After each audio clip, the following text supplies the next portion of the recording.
Good evening friends, నేను journalist Satish. Welcome to SV6 news.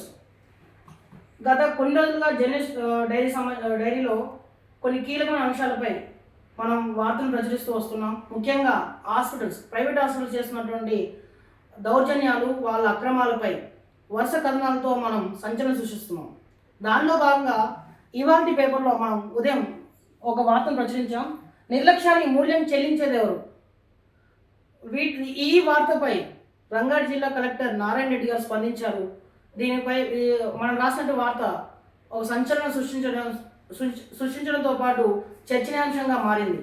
దీనిపై నారాయణ రెడ్డి గారు స్పందిస్తూ ఖచ్చితమైన దర్యాప్తు చేస్తామని, విచారణ మొదలు పెడతామని మనకు మాట ఇచ్చారు.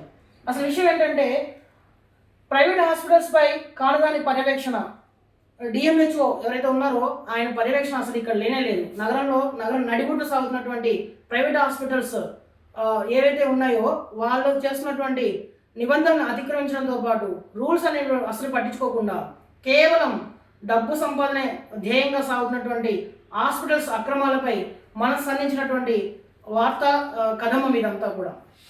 దీనిపై ఆయన స్పందించారు. విషయం ఏంటంటే, బరితెగిస్తున్న యాజమాన్యాలు, చోద్యం చూస్తున్న అధికారులు, నిబంధనల తూట్లు, మొద్దు నిద్రలో అధికార యంత్రాంగం డిఎంహెచ్ఓ జిల్లాలో మాత్రమే తిరుగుతారా? నగరం నడిబొట్టున ఉన్న హాస్పిటల్స్ వైపు చూడరా? సెల్లార్లో ఎమర్జెన్సీ వార్డుకు అనుమతులు ఎక్కడివి? అమాయకుల ప్రాణాలతో చెలగాటమా?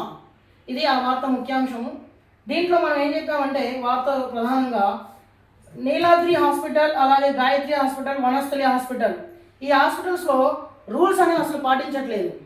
ముఖ్యంగా వనస్థలి కానీ, నీలాద్రి కానీ, గాయత్రి కానీ ఇవన్నీ కూడా నిబంధనలు పట్టించుకోకుండా ఒక పక్క అధికార నిర్లక్ష్యం కూడా ఉంది. దీంట్లో వీళ్ళు సెల్లార్లో ఎమర్జెన్సీ వార్డుని ఏర్పాటు చేయడం తీవ్రంగా అంటే ఆందోళన కలిగించే విషయం అన్నమాట.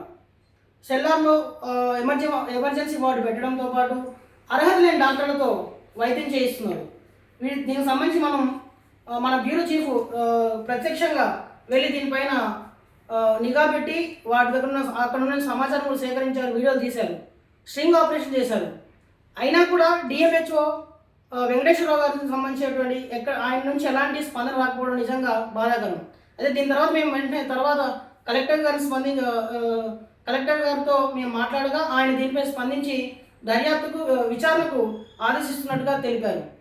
అంటే ప్రైవేట్ హాస్పిటల్స్ కేవలం డబ్బు కోసం మాత్రమే పనిచేస్తున్నాయనడానికి ఇది ఒక నిదర్శనం. రూల్స్ అనేవి పట్టించుకోరు వాళ్ళు. అసలుకి ఎమర్జెన్సీ వార్డు ఎవరైనా సెల్లార్లో పెడతారా? అది చాలా ముఖ్యమైన విభాగం. అది సెల్లార్లో పెట్టడం వల్ల అది రూల్స్కి పూర్తి విరుద్ధమైన చర్య. అది అసలు మున్సిపల్ శాఖ ఏం చేస్తుంది? చాలా సామాన్యులు సంధిస్తున్న ప్రశ్నలు ఇవి. ఏదో న్యూస్ ఛానల్గా మేము మాత్రం మాట్లాడట్లేదు. సామాన్యులు అందరూ కూడా దీనిపై గట్టిగా ప్రైవేట్ హాస్పిటల్ బాధిత సంఘం అధ్యక్షుడు జగన్ గౌడ్ గారు కూడా దీనిపై స్పందించారు. ఆయన కూడా దీనిపైన మాట్లాడారు. ప్రైవేట్ హాస్పిటల్స్లో జరుగుతున్న దౌర్జన్యాలని ప్రభుత్వం తక్షణం వాటిని స్పందించి సమూలమైన ప్రక్షాళన చేస్తే కానీ వీళ్ళలో మార్పు రాదని ఆయన వ్యాఖ్యానించారు. ఇప్పటికైనా నారాయణ రెడ్డి గారు దీనిపైన స్పందించిన ధన్యవాదాలు. వెంటనే డిఎంహెచ్ఓ గారిని ఆదేశించి నగరం పూర్తి స్థాయిలో అటు హైదరాబాద్ కానీ, ఇటు రంగారెడ్డి జిల్లా కానీ మొత్తంలో కూడా పూర్తి రాష్ట్ర స్థాయిలో కూడా ఈ ప్రైవేట్ హాస్పిటల్స్ పైన ఒక ప్రక్షాళన చేసే దిశగా సాగాలని కోరుకుంటున్నాం. Journalist dairy editor Satish Kumar. Thank you.